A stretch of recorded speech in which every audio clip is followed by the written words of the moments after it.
Hello students, আশা করছি তোমরা সকলেই ভালো আছো। তোমরা যারা ক্লাস 7 এ পড়ো তোমাদের দ্বিতীয় ইউনিট টেস্টের একটি সম্পূর্ণ সাজেশন ভিডিও নিয়ে চলে এসেছি বাংলা বিষয়ের উপরে।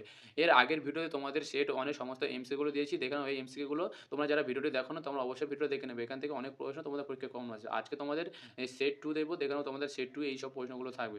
প্রথম প্রশ্ন কি আছে তোমরা দেখে নাও। প্রথম প্রশ্ন আছে এই ছিল তখনকার কোনো স্বদেশী মিটিংয়ের রীতি। কোন রীতির কথা এখানে বলা হয়েছে? তখনকার বলতে স্বদেশী আন্দোলনের সময়কে চিহ্নিত করা হয়েছে। তখন যে কোনো স্বদেশী মিটিং, মিছিল, প্রতিরোধ, প্রতিবাদ যাই হোক না কেন কাজী নজরুল ইসলামের পর নেতাজি সুভাষচন্দ্র বসুর বক্তৃতা শুরু হতো। অর্থাৎ বক্তৃতার আগে গান হতেই হবে। এই রীতির কথা এখানে বলা হয়েছে। তারপরের প্রশ্ন সবাইকে দেখলাম হেতুর কাছে ভিড় জমাচ্ছে। হেতুর কাছে জায়গাটির নাম কি ছিল? সেখানকার ভিড়ের কারণ কি? হেতুর কাছে জায়গাটির নাম কলকাতার বিরন স্ট্রিটের কাছে সরকার বাগান। সেখানে ভিড়ের কারণ নেতাজি সুভাষচন্দ্র বসু বক্তৃতা দিতে আসবেন। তারপরের প্রশ্ন, কবিতায় কবি কাদের মূঢ় ও ব্যর্থ মনস্কাম বলেছেন বা মূঢ়রা কবিতায় তাদের মূঢ় বলার কারণ কি? এই দুটো প্রশ্নের উত্তর একই, তোমরা দেখে নাও। স্মৃতিচিহ্ন নামাঙ্কিত কবিতায় কবি কামিনী রায় সাম্রাজ্যবাদী, পররাজগ্রাসী ও প্রতিসিংহ পরায়ণ শাসকদের মূল রূপে চিহ্নিত করেছেন। একই সঙ্গে যারা নিজেদেরকে নামকে জগৎময় প্রসারিত করতে ব্যক্তি স্বার্থের বাইরে এক পাও কাজ করেনি তাদের সেই মানসিকতা বোঝাতে গিয়ে কবি ব্যর্থ মনস্কাম কথাটি প্রয়োগ করেছেন। ব্যাখ্যা করো এখানে বৃষ্টিমুখর ঘড়ির কাঁটা। উদ্ধৃত কবিতাংশটি গৃহীত হয়েছে কবি সুকান্ত ভট্টাচার্য প্রণীত চিরদিনের কবিতা থেকে। আমরা জানি কখনো কখনো সময় থমকে দাঁড়ায় কিন্তু এখানে সময় বদলায় না। সময় তার নিজস্ব গতিতে বহমান থাকে। সময়ের মতো মানুষের জীবনও এখানে নিত্য বহমান। এখানে জীবনের গতি শব্দ হয় না কখনো। পরের প্রশ্ন দেখে নাও।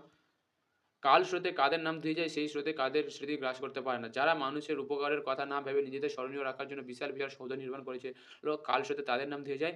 যারা নিজের কথা না ভেবে অন্যের উপকারের কথা ভেবেছিল জগৎ সংসারের মঙ্গলের জন্য সারা জীবন কাজ করেছেন তাদের নাম তাদের স্মৃতি কাল স্রোতে গ্রাস করতে পারে না। তারপরের প্রশ্ন, বলবে কি তোমরাও নোট বই পড়োনি? নোট বই পড়লে আর কি জানা যাবে? কবির মতে নোট বই পড়লে জানা যাবে যে জোয়ানের আরেক ঝাঁজ কেন, পেট কেন কামড়ায়, লঙ্কা ঝাল কেন, তেজপাতাতে কেন তেজ নাকে কেন ডাকে, পিলে চমকায় কেন, দুন্ধবি কি, অরুণী কাকে বলে, এইসব নানা বিষয়। তারপরের প্রশ্ন দেখো তোমরা স্টুডেন্ট ৭ এর দাগের।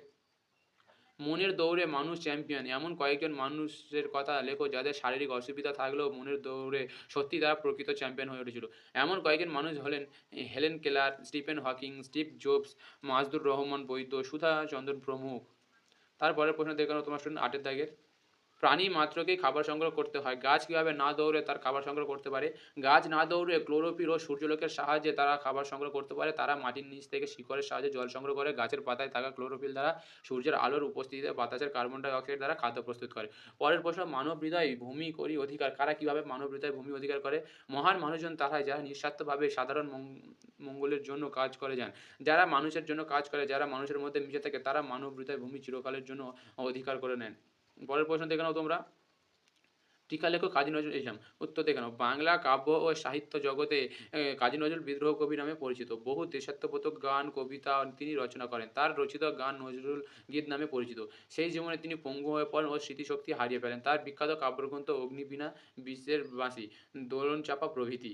তারপরে বলেন, ডুবে গেলাম তবলার বলে কে কেন এমন আচরণ করেছিল? ডুবে গেলাম তবলার বলে মন্তব্যে রামকুমার চট্টোপাধ্যায়। তিনি কাজী নজরুল ইসলামের গান শুনতে এত উত্তেজিত হয়ে ওঠেন যে নিজের রক্ত টগবগ করে পড়তে শুরু করে। নিজের অনুভূতিকে নিয়ন্ত্রণ করতে না পেরে তিনি ছুটে বাড়ি চলে আসেন এবং প্রিয় তবলাকে কাছে টেনে নিয়ে তবলার বলে ডুবে যান উত্তেজনা কমানোর জন্য। তারপরের প্রশ্ন দেখে নাও তোমার স্টুডেন্ট ১২ দাগের। ডক্টর পুরন্দর চৌধুরী কে ছিলেন? ওনার সৃষ্ট কীর্তি মেঘের চরিত্র কেমন? পুরন্দর চৌধুরী ছিলেন সুনীল গঙ্গোপাধ্যায়ের মেঘচর গল্পের একজন বিখ্যাত বৃষ্টিবিজ্ঞানী। তিনি বৈজ্ঞানিক কুশলতার মাধ্যমে এক স্থানে উৎপন্ন মেঘকে অন্য স্থানে স্থানান্তর করতে পারেন। সেখানে মেঘকে রেখে তার আর্দ্রতা বৃদ্ধি করেন। ফলে জলীয় বাষ্প জমে মেঘ স্বাভাবিকভাবে বৃষ্টির আকারে ঝরে পড়তো। এইভাবেই তিনি কৃত্রিমভাবে বৃষ্টি ঘটাতেন এবং মেঘ চুরি করতেন।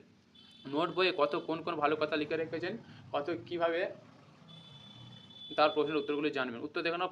অর্থাৎ বাচ্চা ছেলে তার নোট বইতে নানা ধরনের প্রশ্ন ও তাদের উত্তর লিখে রেখেছিল। যেমন ফড়িংয়ের কতটি ঠ্যাং আছে, আরশোলা কী খায়, আঙুলে আঠা লাগলে চটচট কেন হয়, কাদুকতু দিলে গরু কেন ছটফট করে ইত্যাদি। সে নোট বই দেখে নিজের প্রশ্নগুলোর উত্তর জানতে পারবে।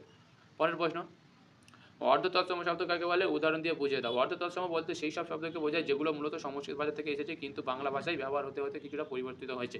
অর্থাৎ পুরোপুরি তৎসম নেই, আবার পুরোপুরি দেশীয় নয়। অর্থাৎ সংস্কৃত শব্দ কিছুটা বদলে বাংলা রূপ থেকে অর্ধ তৎসম শব্দ। হ্যাঁ, উদাহরণ দেখে নাও। অগ্নি থেকে আগুন। অগ্নি শব্দটি সংস্কৃত বাংলা ভাষায় এটি বদলে আগুন হয়েছে, তাই আগুন হলো অর্ধ তৎসম শব্দ। পরের প্রশ্ন দেখে নাও। রুল শব্দের কাকে বলে? একটি উদাহরণ দাও এবং উদাহরণটি ব্যাখ্যা করো। দেখে নাও রুল শব্দ বলতে সেই সব শব্দকে বোঝায় যার মূল অর্থ থেকে ভিন্ন একটি নির্দিষ্ট অর্থে প্রচলিত হয়ে গেছে এবং সেই অর্থটাই আমরা সাধারণভাবে বুঝি। অর্থাৎ শব্দের আসল অর্থ আছে কিন্তু ব্যবহার হয় অন্য বা স্থির অর্থে। উদাহরণ পঙ্কজ। পঙ্কজ শব্দের আক্ষরিক অর্থ হলো কাদায় জন্মানো বস্তু কিন্তু আমরা সাধারণভাবে পঙ্কজ বলে পদ্মফুল বুঝি। এই নির্দিষ্ট অর্থে শব্দটি ব্যবহার হওয়ার জন্য একটি রুল শব্দ। ঠিক আছে স্টুডেন্ট, আজকে তোমাদের সেট 2 দিলাম। তোমরা অবশ্যই ভিডিওটির যেই সমস্ত প্রশ্নগুলো দিলাম তোমরা অবশ্যই কিন্তু মুখস্থ করবে। এখান থেকে অনেক প্রশ্ন পরীক্ষা তোমাদের আসবে। আর এর পরের ভিডিওতে তোমাদের সেট 3 দেবো। তাই তোমরা যারা নতুন তোমরা চ্যানেলটি সাবস্ক্রাইব করে নিও। আর ভিডিওটি ভালো লাগলে এটি লাইক করো এবং কমেন্টে জানিও তোমাদের কোন ভিডিওটি আগে লাগবে। ধন্যবাদ।